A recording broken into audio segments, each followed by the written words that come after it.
সম্মানিত ভাতা প্রত্যাশী বন্ধুরা, আশা করি সকলে ভালো রয়েছেন। বর্তমান সময়ে কিন্তু খুব থেকে গুরুত্বপূর্ণ একটি ভিডিও আপনাদের মাঝে নিয়ে চলে এসেছি। বর্তমান সময়ে যাদের নামে সিম কার্ড রয়েছে তারা ভাতা পাচ্ছেন কিনা এবং যাদের নামে সিম কার্ড নেই তারা ভাতা পাচ্ছেন কিনা সেই বিষয় নিয়ে আজকে ক্লিয়ার করব আজকের এই ভিডিওতে একদম সরাসরি প্রমাণ সহকারে। এছাড়াও আপনারা যারা ভাতা পাননি তারা ভাতার টাকা কবে পাবেন, অথবা আপনার ভাতার টাকা কি আসলে পাবেন কিনা, বা কোন কোন ভাতা দেওয়া হবে সামনেতে, বা শিক্ষা উপবৃত্তি ভাতা এবং যেই প্রতিবন্ধী ভাতা রয়েছে সেই ভাতার বিষয় নিয়ে আজকের এই ভিডিওতে আমি সম্পূর্ণভাবে আপনাদেরকে বিস্তারিত জানাবো।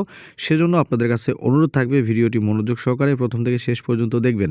আর আপনারা জানেন যে আমরা এই চ্যানেলে যে ভাতা রিলেটেড গুরুত্বপূর্ণ আপডেটগুলো রয়েছে সেগুলো কিন্তু সর্বপ্রথম এবং সঠিক আপডেট কিন্তু আমরা আপনাদের জন্য এই চ্যানেলের মাধ্যমে তুলে ধরি। সেজন্য অবশ্যই আমাদের চ্যানেলটিকে সাবস্ক্রাইব করবেন এবং পাশে থাকা বেল আইকনটি অলে ক্লিক করে রাখবেন প্রত্যেকটি ভাতা রিলেটেড গুরুত্বপূর্ণ আপডেটগুলো সবার আগে পাওয়ার জন্য।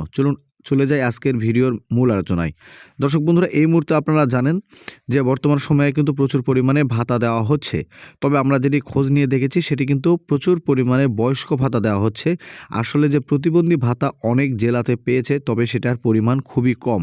আপনারা বিভিন্ন গ্রুপ, বিভিন্ন ফেসবুক মেসেঞ্জার গ্রুপ বা বিভিন্ন গ্রুপে যেগুলো দেখছেন, আসলে প্রতিবন্ধী ভাতা কিন্তু একদম প্রচুর পরিমাণে ঢোকেনি।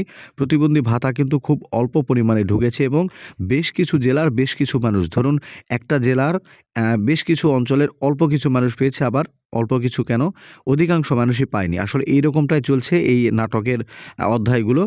তবে এই প্রতিবন্ধী ভাতা কিন্তু আপনারা সকলেই পাবেন, একটু ধৈর্য ধরতে হবে এবং এটি আর বেশ কয়েকদিন আপনাকে সময় দিতে হবে। তবে এর মধ্যে কিন্তু বেশ কিছু প্রবলেম বা ঝামেলা রয়েছে। যারা নিজের নামে সিম কার্ড নেই তারা আশা করছি যে আপনারা অবশ্যই আপনাদের যে নিকটস্থ সমাজসেবা অধিদপ্তর রয়েছে সেখানে যোগাযোগ করবেন। কেননা বর্তমান সময়ে কিন্তু এই সিম কার্ডের কারণে অনেকের ভাতা কিন্তু বন্ধ রয়েছে এবং অনেকে কিন্তু পাচ্ছেন না। এই সিম কার্ডের বিষয়ে কিন্তু আপনারা অবশ্যই আপনাদের যে সমাজসেবা অধিদপ্তর রয়েছে সেখানে যোগাযোগ করে বিষয়টি আপনারা একদম ক্লিয়ার হয়ে নেবেন। এছাড়া কিন্তু প্রতিবন্ধী ভাতার অনেকের হচ্ছে এই যে বিকাশ-টিকাশ এগুলো কিন্তু অনেকটা প্রবলেম থেকে যায়। এই কারণে কিন্তু অনেকে পাচ্ছে না। আপনারা সব কিছু ঠিকঠাক করে রেখে দেন। আশা করছি খুব দ্রুতই প্রতিবন্ধী ভাতাগুলো আপনারা সকলে পেতে থাকবেন।